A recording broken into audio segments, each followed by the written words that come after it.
Speaker Karemba is also my name. Should always be very comfortable. Yeah, it is my name. It's my official. It's an official name. Yeah. Thank you very much. So, Honorable Speaker, I want to rise to support this motion by the Honorable Member for Aldai. And I would say it is a very timely motion, given that the world is moving very fast, matters technology. And there isn't a better time to introduce this conversation in this country than now. AI, Madam Speaker, has great potential and can impact very positively on very many areas. But still, Honorable Speaker, it has great potential for damages. And Honorable Speaker, when it comes to distorting information, AI has enormous potential in doing so. And it should be in our interest to regulate this space, the artificial intelligence space, so that we ensure that information is not distorted, because this country in the past and even in the most recent past has been a victim of distortion of information, which has potential to bring about conflict. So I imagine that this government, our government rather, must move fast and regulate the artificial intelligence space, owing to the fact that artificial intelligence nowadays is even being used in the space of healthcare. It's also being used in the space of manufacturing. It is also being used in the space of education. So how can we, in a world that is moving very fast, be reluctant in regulating this space? So before all Kenyans embrace artificial intelligence, because I believe many Kenyans have already embraced artificial intelligence. So before all countries embrace it, we need to be among the very first countries in Africa to regulate this space, so that we can provide a platform and a space that is regulated for the generations to come. So, Honorable Speaker, I support this motion. Thank you. Thank you. The Honorable Stephen Mogaka, Member for West Mogirango.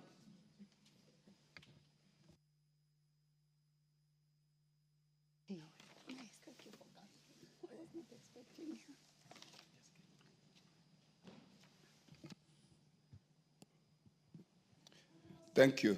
Thank you so much, Madam Speaker, for the opportunity for me to contribute to this overdue motion. And I want to thank the Honorable Marian Kitani for this focus, forethought, and for waking up the country to the reality of life now and going forward.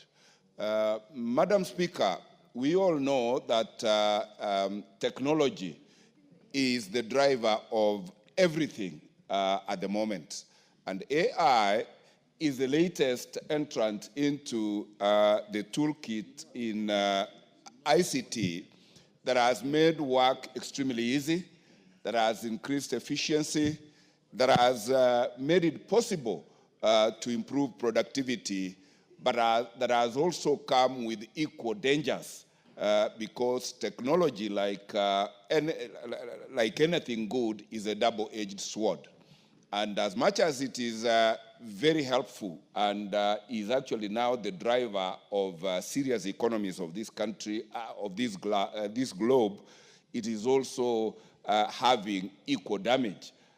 Because when you employ AI in warfare, like is happening elsewhere in the world today, you can see the havoc that is being created by military people who are not at the war front, but are remotely attacking their perceived enemies and causing a lot of harm. Madam Speaker, Kenya has invested heavily in technical training institutes. And we have supplied them with very basic ICT support material. I am urging this country and this house in particular, to incorporate AI training and AI training infrastructure in all our technical training institutes so that we tool our learners with the latest toolkit in the technological world.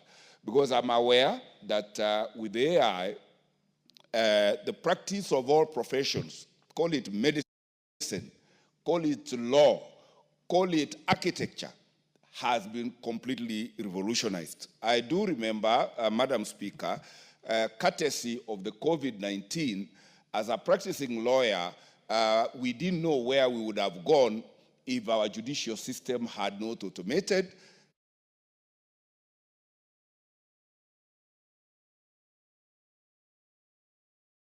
So that we were able to practice law from our houses, practice law from our home, present witnesses from where they are, rather than having to transport them to courts and expose them to COVID-19.